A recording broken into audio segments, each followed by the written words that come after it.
man, we're talking, these were the kids of all the stars, right? So Barry White's kids and all these directors. And I mean, we're talking, they were dropped off in Rolls Royces.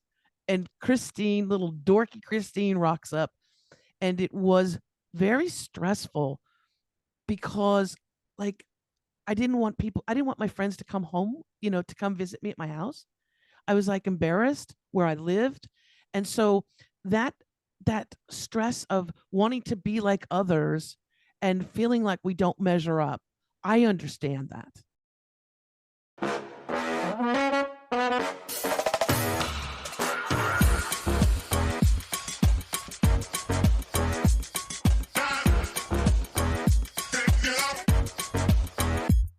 Welcome to Out of the Box with Christine. And now, here's the host of the show, Christine Blosdale.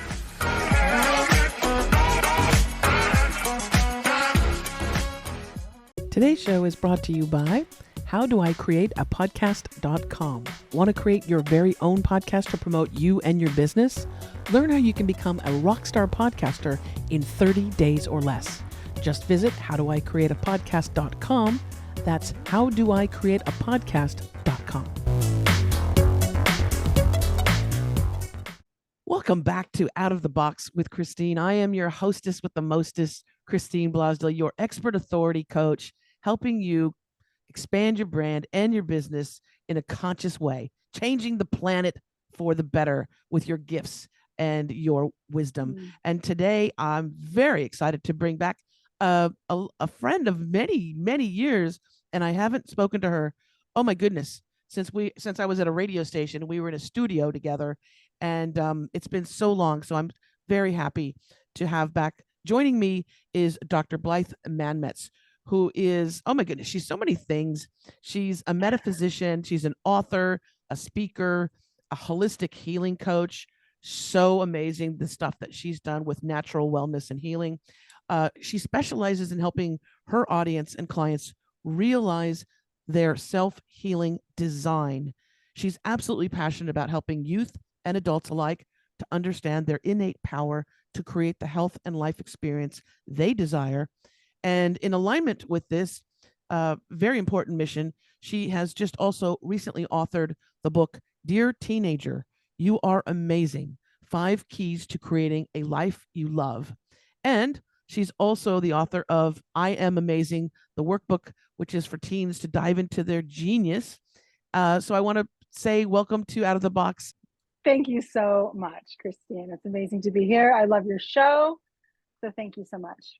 I am so happy to have you back. And like I said, it's been quite some time, and so much has happened. Too long.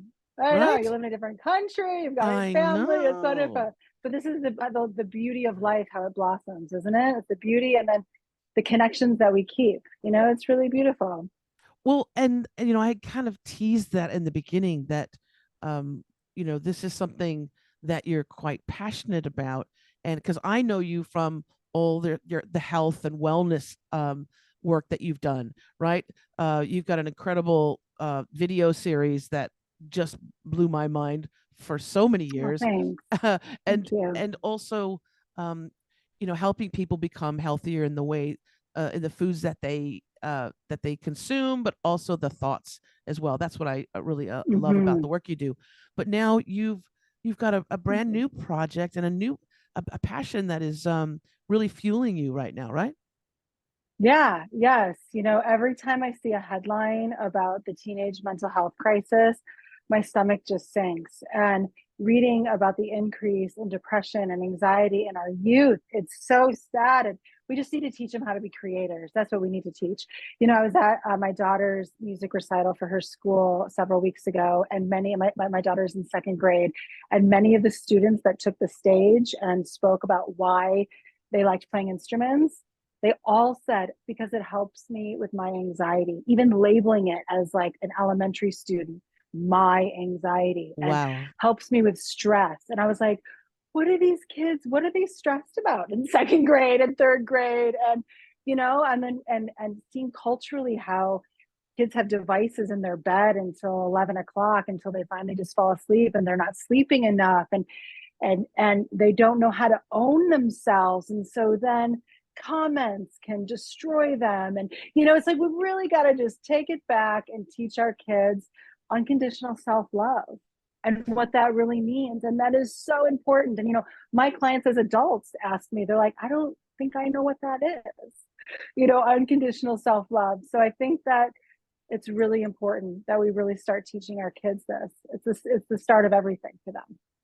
Well, and also, and I don't want to sound like my grandmother, but back in my day, no, when we say it all the time too, right? And I won't say we because I'm probably I'm quite a bit older than you, but there was, when I was growing up, also we were told and encouraged, you can do anything, you can be anything, but we did not have this comparison technology that came at us and made us feel less than.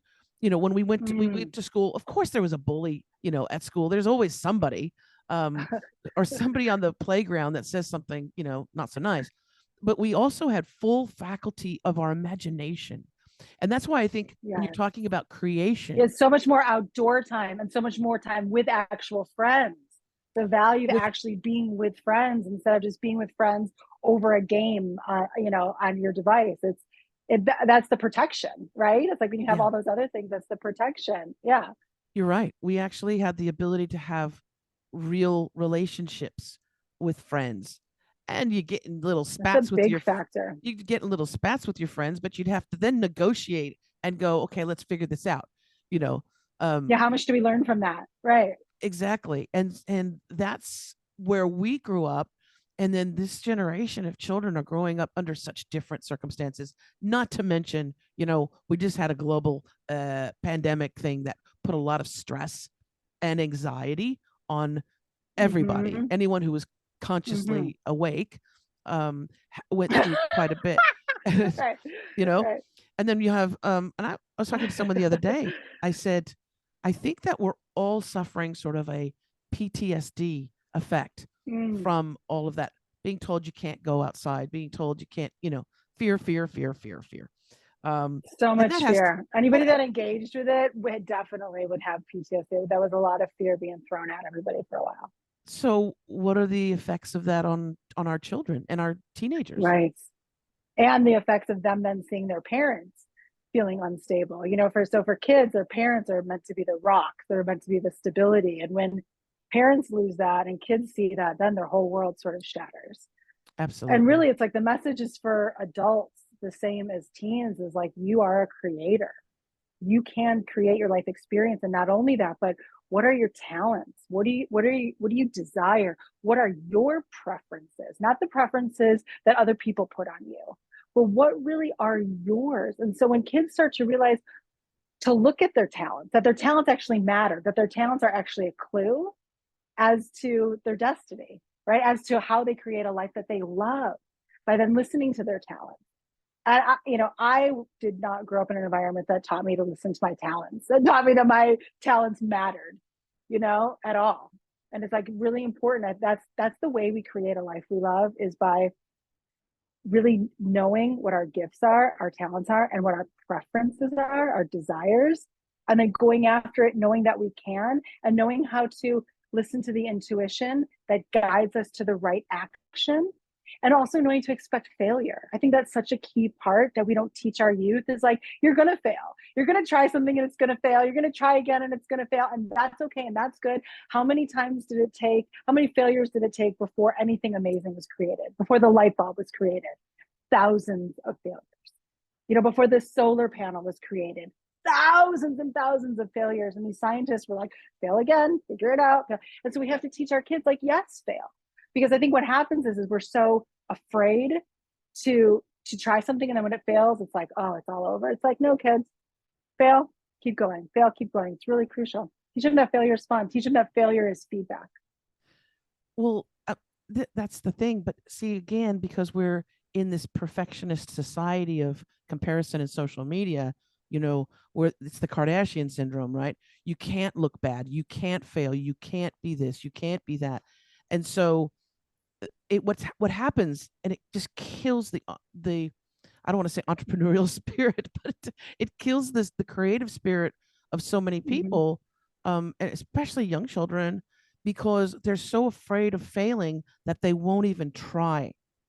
And it's like, no, I might mess up, so I'm just not even going to bother. Oh my goodness, that kills so many dreams, and so many amazingly talented people, can be birthed from just trying something. Try it and see if you like it. Try it and fail. And like you said, I mean, how many times have you and I reached out, tried something, even in our business, even as Mhm. adults, For sure. Oh, for let me sure. see We if have. Yeah. let me see if this program connects with people. Let me see if this, Yeah. message or this marketing, or, but even as when we're little, if you don't try it, and you do fail a couple times, then you learn to adjust. And also, I think, Yeah. Blythe, really important is that you develop resilience. Yeah. And resilience is Absolutely. something, my greatest example of resilience was my grandmother, who, whatever life threw at her, and we're talking wars, depression, you know, Wow. um, you know, Big, big all stuff. kinds of stuff. And it was like, water on a duck's back. She dealt with, she saw it, she dealt with it. She goes, okay, well, what's the answer? What's the solution? Where do we go from here? And She that was was connected to her inner light, right? It's like she didn't let the absolutely, cultural trance of depression, yeah, sink her down. yes. Yeah. And It's amazing you she had a had a, grandmother like that. she liked to nip the bottle every now and then. Ah! My, my, that side of the family has had an issue with that, but she never let it get out of control. But she had that resilience of, get up. You fell down. If you're riding your bike and you fall, you're going to get scraped up, but you got back up again, and you Yeah. tried it again. And then one day you're riding down the street with your no hands on the handlebars, and you're like doing Yeah. tricks, and you go, oh my gosh, I can't believe how good I am at riding this bike. It's because Right. you failed a couple Yeah. times. You allowed yourself to fail. You wouldn't be there if you didn't fail, right? You Yes. wouldn't have gotten to the point where you could ride if you didn't fail. Yes. You know what your grandmother's generation didn't have that we have is the ability to instantly have tons of free content for motivation and peace. It's like they went to alcohol. We have YouTube, we can pop on something that teaches us something that inspires us. We have all these different podcasts like yours that we can just plug into and like learn something amazing that gives us the jolt, that we have something else to do besides drink too. It's like the older generations, what was there to do? Now we have just so much that we can take in that really feeds us, and really like it's a support that's always there for us. If we need motivation, it's there for free somewhere, easy to find. If we need inspiration, it's there. If we need education about anything, it's there. And that is such a gift that we have in our culture. It's also helping teach kids to like utilize that, and also to really mind their influences. It's like they can be influenced by anyone. They can look at people that they really admire that are doing amazing things and be influenced by them. Like, how do they do this? Let me watch what they do. Let me watch their marketing and allow it to be a gift to them instead of a comparison thing. And then also in that, really paying attention to if something doesn't make you feel good, if there's a comment trigger or there's a trigger somewhere in social media, bounce out of it. You don't have to partake or engage in anything that doesn't make you feel good. If it's not inspiring you or empowering you, just bounce off. You don't need to listen to it. So in this case, it's like if the Kardashians are a trigger for someone that makes them feel unworthy in some way, why are we participating? Delete, unfollow, whatever. It's like teach people you have the power. If something's not making you feel good, delete it. Well, we're talking like, because we're adults and we're talking reasonably and going, well, yes, this and that. But when you're also when you're a kid, I'm going back to little Christine too, and I'm remembering, now we didn't have the Kardashians and we didn't have social media, we didn't have as much of a comparison model that we have today. But I remember, you know, going to school, and we were poor. Let's put it this way. So I we I dressed like, when I dressed like a weirdo, because I was just a weirdo. But I remember at a certain point, even when I was really young in elementary school, feeling like the odd duck, right? And maybe everybody feels like the odd duck, but I really felt I like the odd duck. definitely felt like that. I just felt like everybody else looked so snazzy and everything. And then when I went to junior high school, I was very lucky to go to a college prep school because my dad was a teacher there.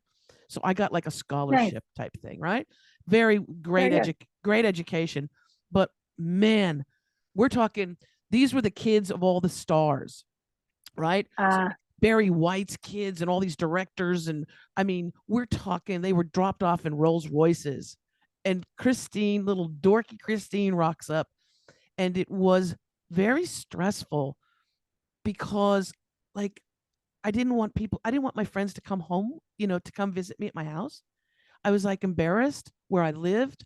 And so that that stress of wanting to be like others and feeling like we don't measure up, I understand that. Right? I understand that. I do Now too. Yeah. and now today I just think it's like on steroids. That that Yeah. that pressure that we have. So Yeah. And I so really yeah. teaching them then is like who you are today is valuable and worthy regardless of circumstance. Like really teaching everyone how to really own that regardless of circumstance. You are a God technology. You are an amazing divine being. You're capable of creating a life you love regardless of where you start and regardless of present circumstance. No. So And I like got you you. said, tap into those people, those movements that inspire you. You know, So key. I So key. I always, whenever I get like, oh, wah, wah, wah, wah, um, I'll I'll look at someone, I'll look at someone. There was this one woman I met who was brilliant. She's like a physicist, like studies black hole things and everything. And Love it. she can't communicate the way, we do. She communicates through a keyboard, and Oh wow. she doesn't even have use of her, extremities. Her brain, she has a thirst for knowledge, and she's basically, she goes around and she talks to people. She's basically saying, you know what, if I can do this without being able to speak, without being able to move my Mm-hmm. arms or my legs, then bloody hell, you can, And Yeah, I go, what an you're right. You inspiration, know what? right? You're right. I'm sorry. I woke up on a bad side of the bed today and I was Right. cranky. What are we complaining What about? are we Right. complaining about? Right? I know it's all relative. Right. Reminding like the joy of like just a strawberry, right? The joy of like going on a walk and the joy of just laughter with friends. It's like the simple things. That's what life is about. The enjoyment of the simple things. The simple things. Ah, Yeah. yes. It's so true. Yeah, right? A fruit salad. Oh my. Really like how amazing are like the fruits and vegetables of the planet. The flavors, the colors, the fact that they're medicine, they give your body everything that your body really needs to regenerate optimally, to help you be alkaline. It's like, wow, there's miracles all around. There's miracles in your refrigerator. you That's the know, Blythe that we're I'm just talking about.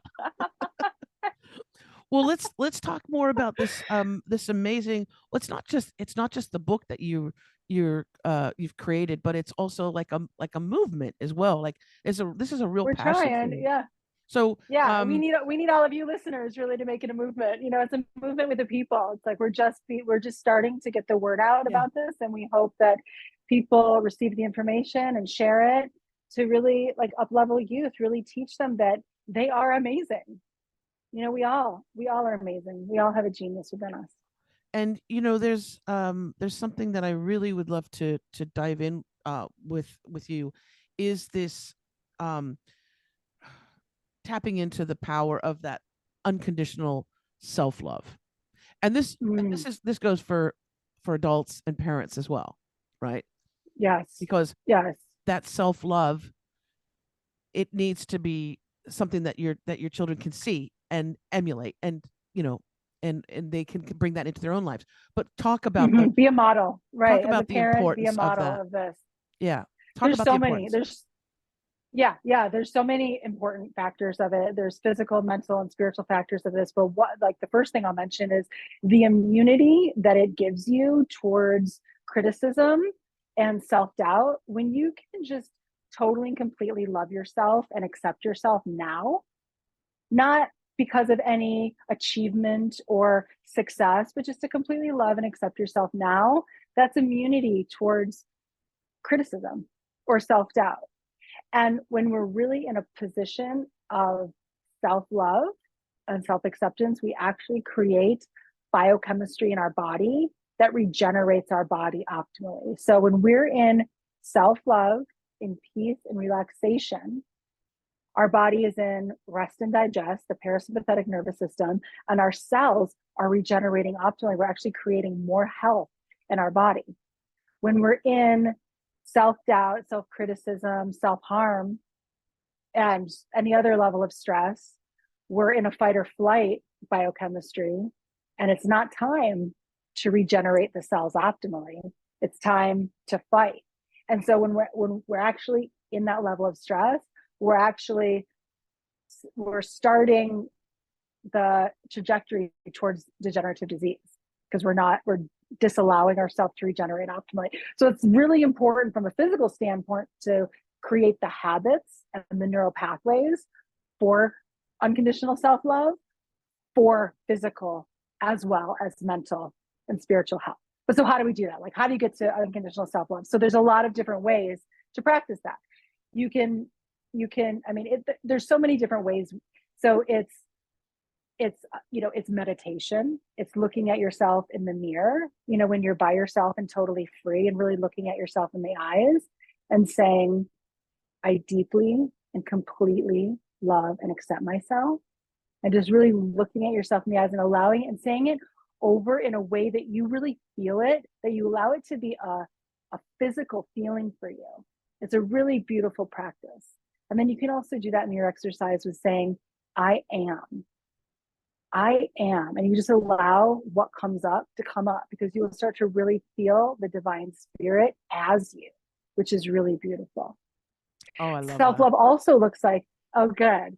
It feels so good too. It's like when you're doing these things, you're building neural pathways in your brain for self-love so that your subconscious and unconscious mind already gets on board with like self-love, which means you will make better decisions about diet, exercise, the people that you're with, the reactions and responses that you make will all be more congruent with unconditional self-love as you start to build it. So that's why, like, a mirror exercise like that, do it every day. You could only do it for 1 minute, but even a 1 minute really connected in the eyes mirror exercise like that is going to be a really powerful way to build those neural pathways.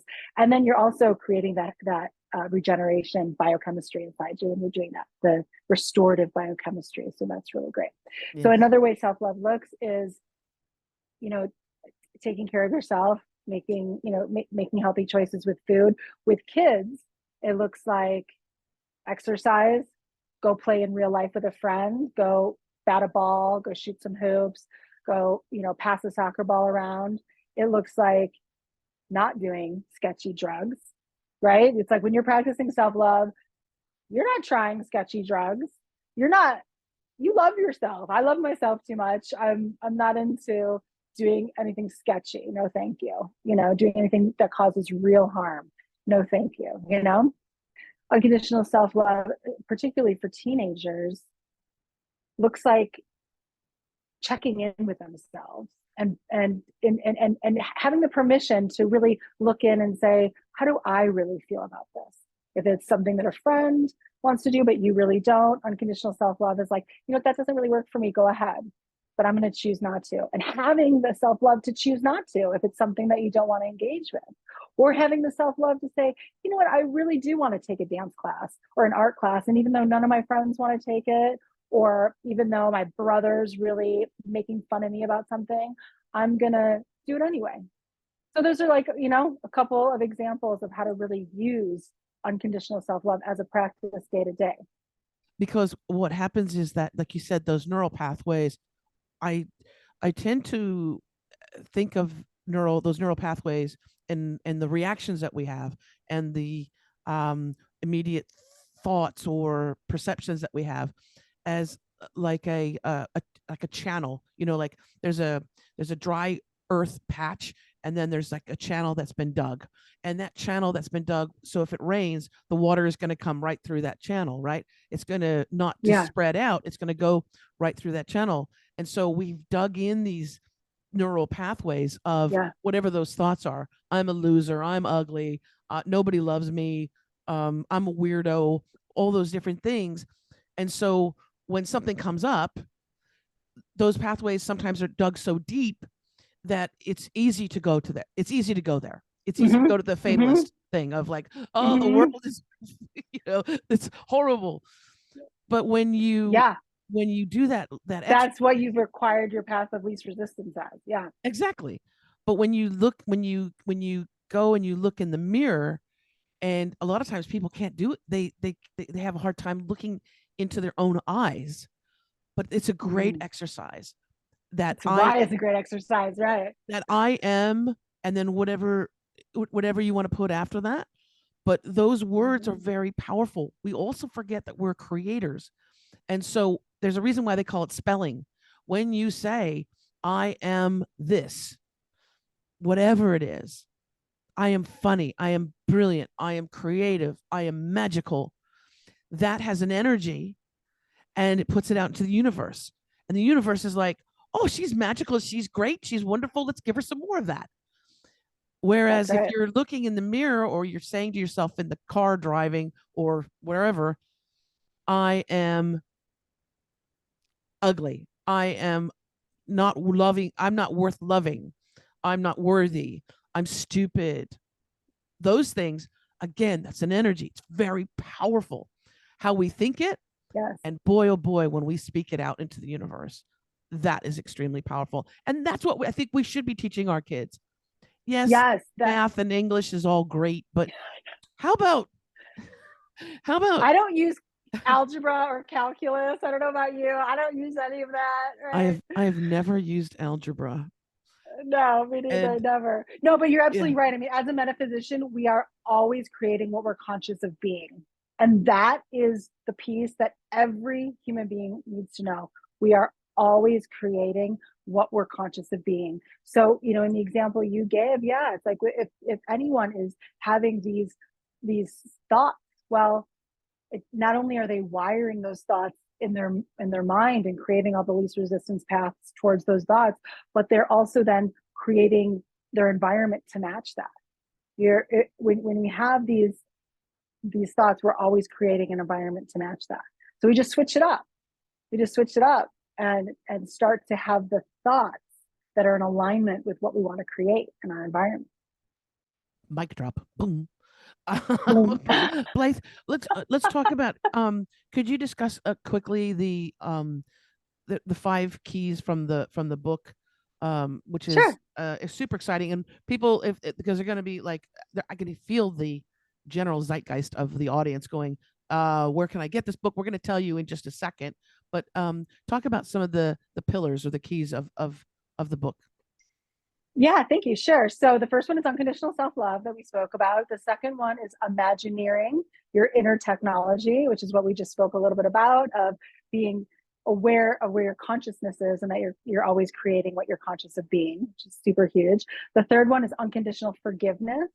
You know, we see our teenagers be a little dreary sometimes. When this idea of unconditional forgiveness dissolves defensiveness in teenagers that we so often, is so common in teenagers.